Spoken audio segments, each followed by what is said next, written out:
It's a great pleasure to serve as the discussant for these three papers, because what you've just heard are really three distinct contributions that are really important for the way we think about the interplay between economics and psychology and the world of financial product design and government regulation of this part of the economy. And what I'm going to try and do this morning is to weave together the strands of work you've just heard and try to explain a little bit how, in some sense, it enlightens our discussions around the design of the products and the markets in which retirement saving and dis-saving takes place, and also try to say a little bit about the individual papers as we go. I should say, I find all three of these papers and all of their findings very plausible and very compelling, right? If you think about this, financial competence and decision-making capacity declines with age. I don't want to be on the other side of that trade.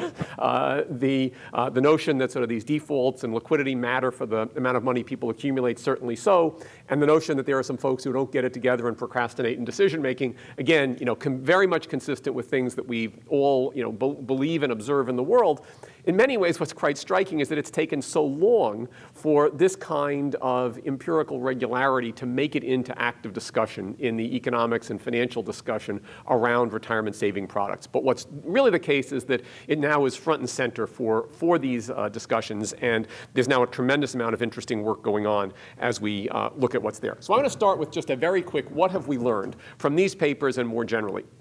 First, an extraordinarily important point is that choice architecture matters. The way in which a retirement saving vehicle is presented to households with a default option, an auto enrollment, with a target date fund as a default investment option, with an auto annuitization at the back end, all of these considerations are consequential, despite the fact that simple neoclassical economics would suggest that people could just undo all of these decisions. It doesn't look like they do. So what we choose in the default, how many funds we have on the menu, where the funds are located on the menu, those are all things that matter, and we need to pay attention to that. And I think recognizing that is an enormous step forward.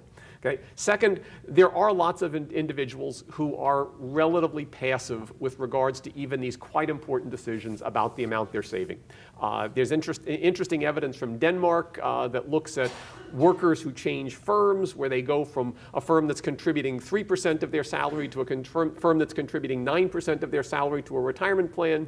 We might think that if we had data on their non-firm savings behavior, we would see some kind of offset. In over 3/4 of the cases, it looks like other behavior is more or less unaffected by this kind of change. Okay, now, maybe this is all because they decided they wanted to be saving more, and that's why they moved firms.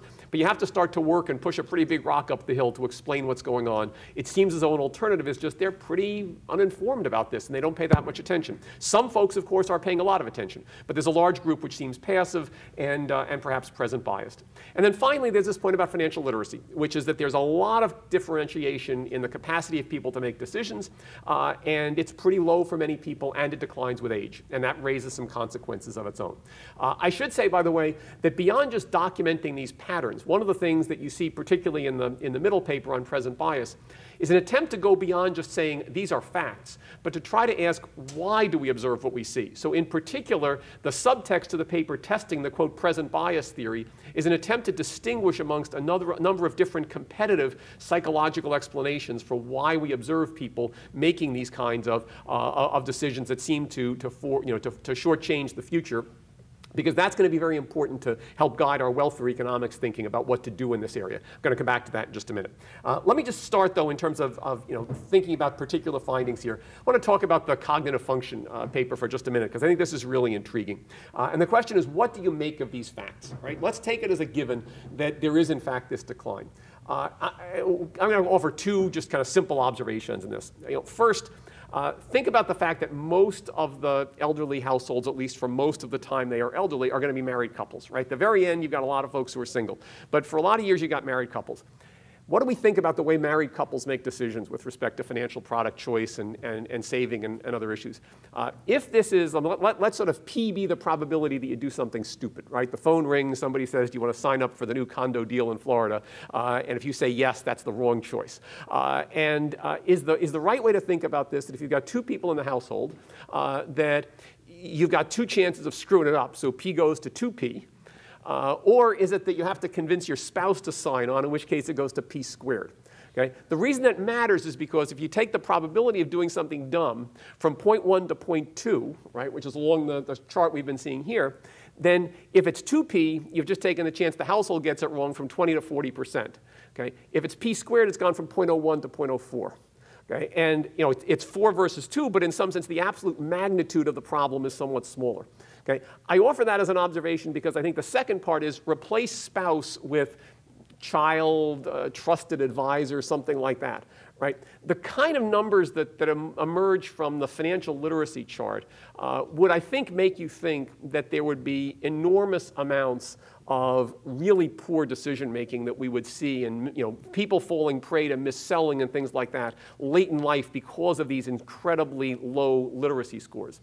And I don't think we see that observed pattern. And the question, maybe we should, and we should look harder, and then we discover it all to be a great national scandal. But I think that, in fact, there are a number of things which, in some sense, remediate these problems. And some of it is that it's the same way that you take your parents' keys away at some point, right? The point is that the kids probably help out, the financial advisors probably help out a bit. So there's certainly a set of issues here about the declining capacity of these individuals to make decisions. But what we haven't really managed to do is to then embed this in a broader context of what are the other actions that are available that make this all work. Let me give you a specific example of how to think about this, which is, I do think that for the question of automatic pilot for retirement products, a really important question is the prospect of getting dementia or Alzheimer's, something like that. And usually, I think, we argue that puts you into a direction of, say, annuitization is a more attractive way to manage your retirement resources. But just think for a moment, I don't know what each of you thinks your probability of getting Alzheimer's is.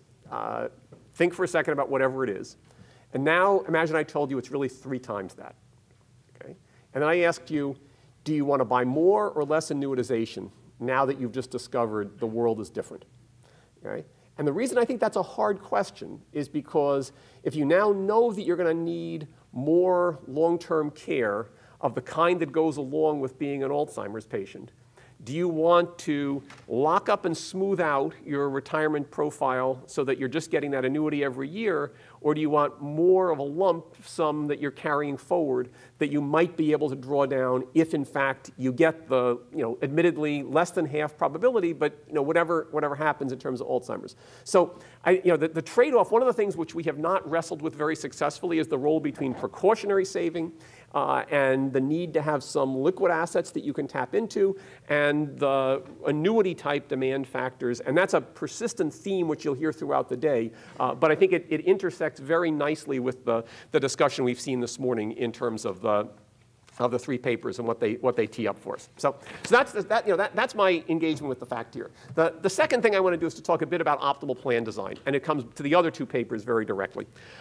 And here I don't want to go deeply into the weeds of where the academic research on behavioral welfare economics is, but I do want to alert you to the fact that this is a challenging area, and that we're sort of walking on intellectual quicksand when you think about this stuff. Okay? Because the touchstone of most traditional welfare economics is revealed preference, right? It is, and think about the distinction between trying to design an optimal retirement policy for the federal government and trying to design an optimal tax policy. Okay? The goal of tax policy, at least when we do it in graduate courses, is to say we're trying to minimize the inefficiency costs that we impose on the economy. Okay? And if we know that having very high taxes on one good and low taxes on another is going to distort people's consumption, they'd really prefer to be able to consume about the same amount of the 2 goods. But if you get the taxes way out of kilter, you're going to drive them away from that point. That's inefficient. And if we could get them, they would tell you that if you ask them which bundle of goods would you like, they'd prefer to have about the same amount of the 2. But if the tax system gets them way out of kilter, they're going to do something different. But when you try to decide which tax system is better, one that lets them consume about the same of the 2, and one that consumes very different amounts for the given amount of revenue you raised, their own preferences, their own revealed preferences, when you confront them with bundles of choices, would let you draw some inferences about where they'd like to be. The key difference between that problem and the retirement saving design problem is that we are now saying we can't rely on the decisions these folks make themselves. If we give them the choice, do you want to save 2%, 0%, or 7%, they're going to choose 0, but we think the right answer is 7 because they're present biased. Okay? Now, that may turn out to be right, But the key thing is that we are bringing in either some paternalism or some some outside the system information, which is letting us judge what the decision makers ought to be doing, but it is inconsistent with their revealed behavior that we observe. So we're overriding that. Okay? Now, that is, I mean, you can either say, yikes, how are we going to do welfare economics in this, or you can say, this is really interesting because now we have to build a much more extensive framework in which to embed these decision-making problems for policymakers. And I think we have gone from the yikes, we can't do this, which was the world we lived in until maybe even 5 years ago as a lot of academic economists, to a world of this is pretty exciting and now we need to try to think about this. And the work that you heard about on optimal liquidity is really some of the very early attempts to begin thinking about this exact question and how we want to work on this. So I think that this, modeling the heterogeneity, thinking about this is critical. If you think for a minute about the choice, not of the liquidity, but about the optimal level of default saving in a plan, right? And this is some work that John and his co-authors have also done. Think about what happens as you move the default saving rate from 2% to 4% to 6%. What we know happens is that, and we often frame this in terms of what are we doing to the folks who are at 0. Okay? So when you start out and make the default go from 0 to 2, you pull a bunch of people who were at 0 and they now start saving 2. You push it up to 4, you're going to get a bunch of them to come with you and you're going to get to 4. You're going to lose a few along the way, but you're going to get them to move with you in many cases. But you're also going to take some people who voluntarily were choosing 8 or 10, and they are, for whatever reason, going to pull themselves down to 2 or 4 when you give them this default.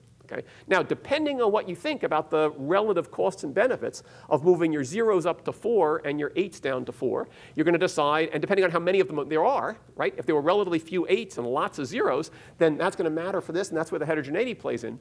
But the key thing is that the choice of the optimal policy here is going to depend on trading off these different considerations, as well as on deciding why it was that they were choosing 0 to begin with. And that's where the present value work fits in. Because if it, in fact, is this systematic present bias in their decision making, then you're going to be able to sort of nudge them away from that by using your default. There are different ways you could try to judge the appeal of different defaults here. One that Dick Thaler and Cass Sunstein suggest occasionally is looking, for example, at ex post, whether people seem to want to change what you did when you put them to the default. Okay? And that's just one metric for using this, but there are many others we could try to use. We're still in the infancy of looking at the many years after the presence of the default. What does it mean you ended up with as a retirement decumulator? When you got to retirement, what do we see? And that's, of course, going to be a natural next frontier to look at in these fields. When we think about the choice of optimal design and ask sort of what is the big problem here, this is just some data from the Survey of Consumer Finances on people in their late 60s just before the financial crisis. So it's 2008 data. It's roughly similar to what you'd see today. And what the number one thing you find is that many households reach retirement age with very low levels of financial accumulation, right? So the median household, this is ranking their financial assets outside IRAs and DC plans, has only about $15,000 of financial assets. I mean, these are stunning numbers when you look at them, right? The median household, when you look at their IRA and DC plan assets, is only around $5,000, right? And above that, you start to move up to this is the 70th percentile. You find $75,000 there, 90th percentile up to $347,000. Okay, this is an important reminder of two things. Okay, first, when you think about the financial literacy analysis, the group that has wealth to manage to misspend is only a small tranche of the population at these older ages. So really we need, and I think it's really interesting, the analysis showed you, for example, more educated and then looked at the wealthy, more than $1 million financial assets groups, right? But it's really understanding what's happening for that group where you have to worry about the prospect of mis-selling and other things, okay? And the second thing is that if we're trying to think about what our defaults and other policy issues are going to do, you have to decide, are we trying to work on this group of the bottom decile for whom they've got very little? Okay, and you heard last night from Doug Elmendorf, right? At the moment with Social Security, I mean, that is what they're retiring on. So number one policy instrument to think about for this group is probably just what are we doing with the Social Security system and what level of resources is that delivering for them, right? The middle group, somehow in here in the middle two quartiles is probably where most of the action is, because these are folks who have the financial accumulation capacity, particularly in the third quartile, the 50th to the 75th percentile, but they may not be doing very much at the moment. And then you get far enough toward the top, and you really end up with a group that is probably accumulating quite a lot, and where maybe the issues you have to worry about is what are they going to do once they're in the retirement ages. So I think one way that is useful to frame this problem and to think about the role of the behavioral interventions in the economic psychology here is to start on the one hand with, in some sense, the no-choice system. And that's something like the question last night about Australia, right? Everybody contributes 9% to a government-run system, and it turns into an annuity when they reach retirement, and that's all we do, okay? And that's a no-choice, no heterogeneity, and the question is that going to get you much of a welfare gain relative to systems which are compulsory, but you use private sector managers, compulsory and use private sector service providers, voluntary with various kinds of defaults and nudges along the way, and then the most extreme, of course, is just private, voluntary. You do whatever you're going to do. And I think the way to think about a lot of these interventions from the behavioral sector is, asking how far can you move toward what some people who would like the compulsory system to do for you by still relying on the private sector structure, but embedding the sort of defaults and other kinds of nudges along the way. Okay, and I think that's one possible framing to think about this. Let me conclude with something about where I think these behavioral insights can go, because I think there's a very interesting trilogy of different steps around this. Okay, we talk a lot, and I think it's product design, it's plan design, and it's market design. Okay. Product design is something like a target date fund or a variable maturity mortgage, an old Franco Modigliani product, which basically was going to have, as interest rates changed, the maturity of your mortgage changed instead of the amount you paid changed. Those are examples of where you try to use some of this behavioral insight to change the product that you offer to people. Then, and much of our discussion has been around the plan, right? And this is where the defaults of enrolling people, or the default investments and what we do in QDIAs or default annuitization, these are all plan defaults that we need to think about. But there's also an intriguing next step, which is to think about market design. And that's where something like the degree of liquidity that we heard about, those are regulatory policies. I'll give you another simple example that one of our PhD students in the econ department, Gaston Alanis, is thinking about. Think about Chile, where you've got all of these different pension plans trying to compete for the DC business. They have different expense ratios. They are ostensibly tracking the same underlying portfolio in many cases. And he's thought about a scheme where basically, if you're in, say, the Index 500 fund equivalent for Chile, and that's what you've chosen, that there's a default that every year or every 2 years, you were re-optimized into the lowest cost expense ratio fund in that category. You can go back to the one you had, but you just every couple of years somebody resets you.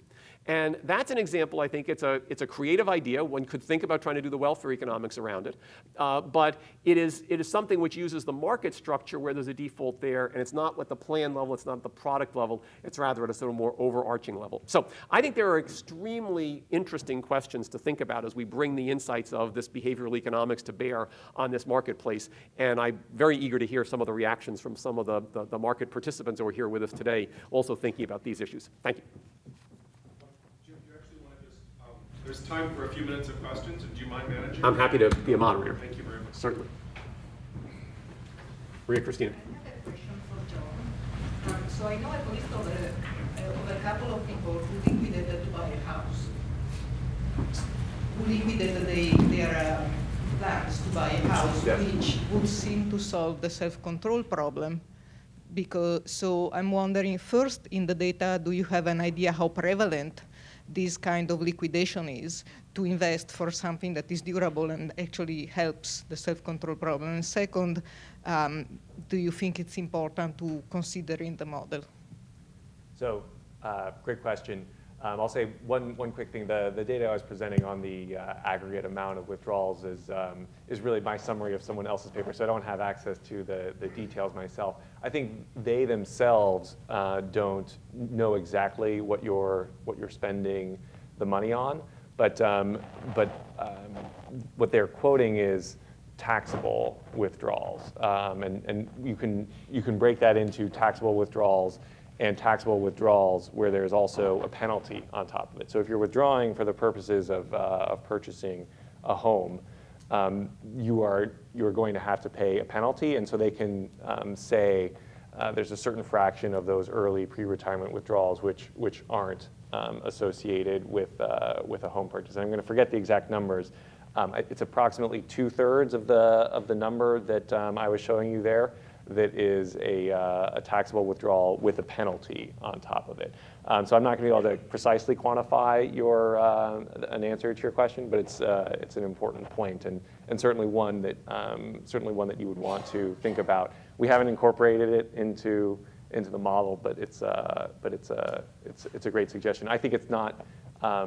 Based on these the Argento, Bryan, and Sablehouse data, it's not the bulk of the withdrawals that I was telling you about. Yeah. For Michael, you talked about a 1% decline per year in financial literacy. That could happen by everybody in this room declining by 1% per year, or by having a very small portion of the population decline by a lot and the rest of us be just fine. With cross-sectional data, I don't think you could distinguish between those two, correct? And what do you have to say about the... So that's a great question, and one that Timothy Salthouse has dealt with in his similar types of cross-sectional studies. And what he finds is that the standard deviation of average cognition scores doesn't go up in old age. So you would have expected, if you had a few outliers that were pulling everything down, that the standard deviation would go up. It doesn't. We don't see evidence. I mean, we can't identify who is experiencing Alzheimer's in this case, but we don't see evidence that the variation in financial literacy score is increasing as you get older. Andrew. Yeah, just maybe make a plea, since everybody's gathered here.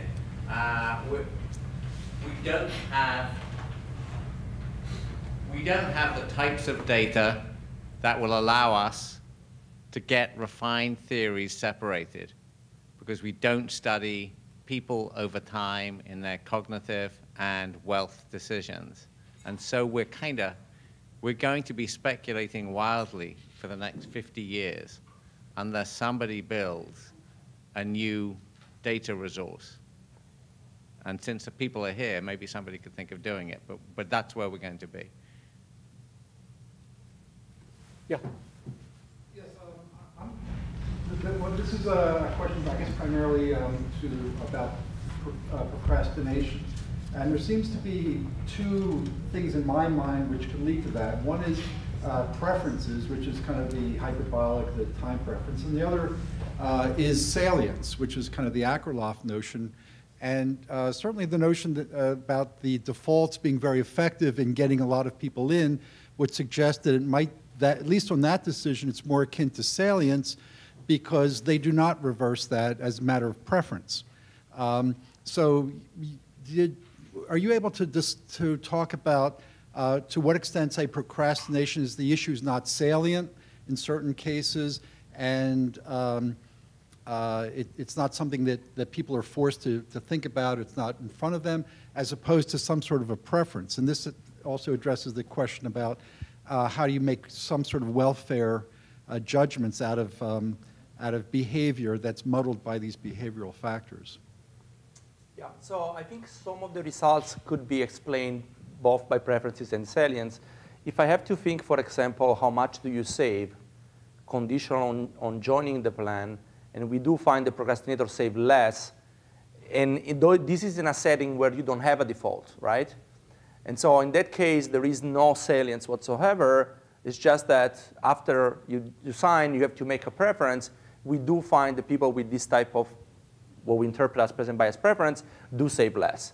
So I think that could be probably, there are other pieces of evidence in the paper which I haven't mentioned, so I don't want to go to those. But this is the cleanest one, I would say. So, It's easy to convert that to something that's higher where you have a default. So it might be preference, but it's not a, say, powerful preference. I mean, the same type of people when default, you don't reverse it. but the idea, again, you see that once you have default, yes, it's a matter of, again, I think we go back a bit to what Jim was saying in terms of revealed preference. Is this, if you think that revealed preference is something that's kind of, it's a stable, people have stable preference over time, then that's one way of thinking of the world. If you think that the way you design the plan is going to affect people's preferences, then you might have different results. Ben. This is a question for John. When you think about the optimal liquidity, as I understood the way you presented it, was looking at the various individuals. But is there any thought of incorporating what happens when, let's say, someone takes the assets and then they end up very poor, and then they rely on social services, welfare payments, transfer payments, so that it isn't just what's optimal for their choice, because there's someone holding the residual in making do for the people's shortfall. We don't let people generally die of starvation on the streets. Right. So in a way, the consideration that you're talking about, sort of our unwillingness to let people starve on the streets, is incorporated into our analysis. It's potentially a little bit hidden in the way I've talked about it, because I remember the first thing, aside from having liquid savings, that the social planner in our model wants to do is create a stock of completely illiquid savings. And I encourage everyone to kind of think of that as Social Security. And that, in a way, is providing everyone, I realize Social Security is, of course, contingent on having worked, but by and large, that provides a certain baseline off of which everyone can live if they happen to completely exhaust their own personal resources. So I guess the way I'll say it is that factor is in our model, and we've kind of built in this desire to kind of take care of people who would otherwise be completely destitute. It is actually kind of assumed in our framework as this kind of utilitarian social welfare function that we don't want people to starve in that fashion. And so the baseline illiquid account is going to take care of people who find themselves in that position. Ben, I'm going to jump in on that question and say one other thing, which is that there's been a number of studies, and I've actually been associated with one of them, that has recently described the financial status of the very old.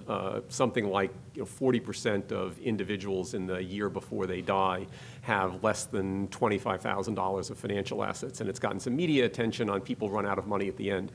The overwhelming way in which people end up with very little asset base at the time when they're about to die is by having reached retirement with very little asset base, as opposed to starting with a lot and running it down very quickly.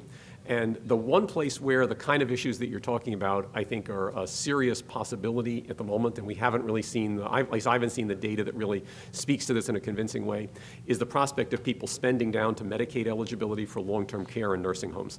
And Medicaid is basically a wealth-tested, means-tested program, and the advertisements we hear on the radio that say, we could have saved your house, we could have saved your assets, you could have given it all to the kids. It's all about basically transfer strategies for somebody who starts retirement with a modest amount of wealth and then finds a way to essentially disgorge those assets before they reach the point at which they need some potentially government-provided care. And for all the reasons that Andrew was mentioning, partly because you need to be able to track people over a significant period of time and also to track these intergenerational transfers, we haven't been able to do that. But I suspect there is some spend down in that margin at the moment, and it intersects a little bit with the kind of issues these folks are talking about. So, question back there. Yeah. Michael, do you think it's possible that improvements in financial education could conceivably offset some of the cognitive decline which your paper focused on? Well, that's a question about neuroplasticity, if you can actually, there have been tests done that, for example, those who do crossword puzzles a lot are able to maintain their ability to do crossword puzzles, but then when you test them on different types of cognition measures, they're going down and everything else. So it is possible to focus on financial literacy education to maintain that skill, I think. but it may not be the most practical way of solving this problem.